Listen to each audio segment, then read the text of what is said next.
Hello friends, welcome to Vamje education.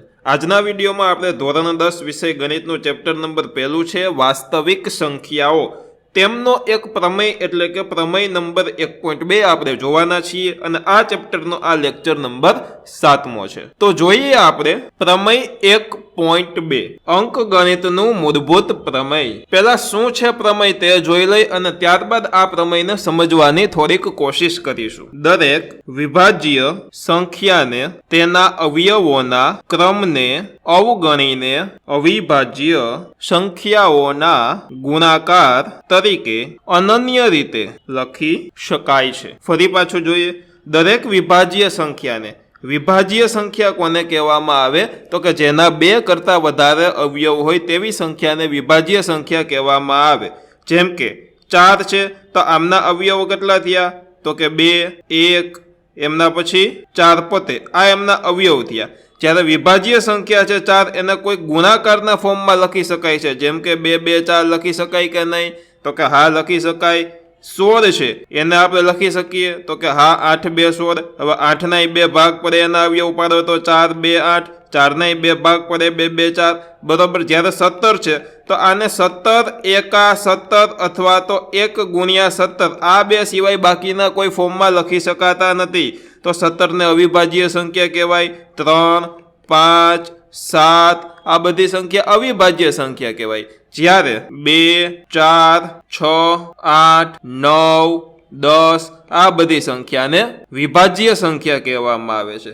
તો આવી વિભાજ્ય સંખ્યાના તેના અવયવો એટલે કે નાનામાં નાના જેટલા અવયવ પડતા હોય તે અવયવો, જેમ કે 8 છે તો એના અવયવો જોઈ તો પેલા 8 ના 2 ભાગ પાડીએ, 2 ચોક 8, પછી 4 ના 2 ભાગ પડે 2, 2, 4, તો 8 ના અવયવો આપણા એલ આકારમાં જોવાના પેલા બરોબર। તો 8 ના અવયવો થશે 2 ગુણ્યા 2 ગુણ્યા 2, 2 ગુણ્યા 2 ગુણ્યા 2, તો 8 ના અવયવો થયા। જોજો ગણી લ્યો, 2, 2, 4 અને 4, 2, 8, તો 8 ના અવયવો થયા। તો એ અવયવોને એમનું ક્રમને અવગણીએ તો અવિભાજ્ય સંખ્યાઓના ગુણાકાર તરીકે અનન્ય રીતે લખી શકાય। અનન્ય એટલે કે એક અને માત્ર એક જ રીતે લખી શકાય। જેમ કે આપણે અમુક ઉદાહરણ લેશું જેમાં તમે સમજી જશો। દાખલા તરીકે 12 ના અવયવ પાડીએ તો 12 ના અવયવ શું પડશે તો કે 2, 6, 12, હજી 6 ના અવયવ પડે 2, 3, 6, એટલે 12 ના અવયવ 2 ગુણ્યા 2 ગુણ્યા 3 આવા કંઈક 12 ના અવયવ પડશે। તો 12 બરાબર 2 ગુણ્યા 2 ગુણ્યા 3।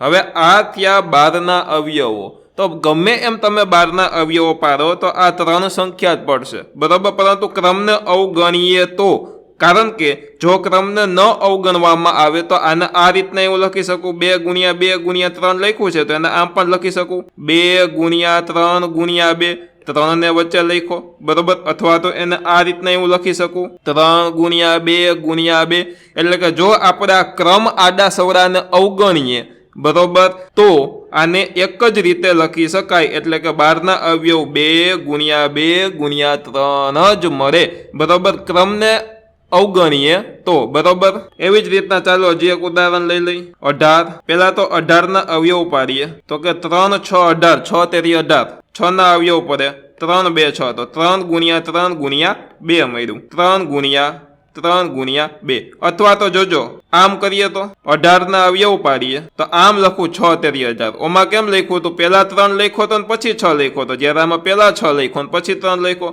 2 આના ભાગ પડે 3, 2, 6, તો 3 ગુણ્યા 2 ગુણ્યા 3, તો 3 પછી 2 લખ્યા અને પછી 3 લખ્યા, એટલે કે ભલેના આડા સવડા ક્રમમાં હોય એટલે આને આપણે આ રીતના લખી શકીએ 3 ગુણ્યા 2 ગુણ્યા 3, અથવા તો આ રીતના લખી શકીએ 3 ગુણ્યા 2 ગુણ્યા 3 ગુણ્યા 3। ટૂંકમાં કહેવાનું એટલું છે કે મારી પાસે એક ડેરી મિલ્ક હોય, એક કિટકેટ હોય, એક મિલ્કી બાર હોય, એક 5 સ્ટાર હોય બરોબર, આ ચોકલેટો હોય। હવે લાઈનમાં ક્રમને અવગણીએ એટલે કે લાઈનમાં પેલા ડેરી મિલ્ક હોય પેલા 5 સ્ટાર હોય, શું ફેર પડે?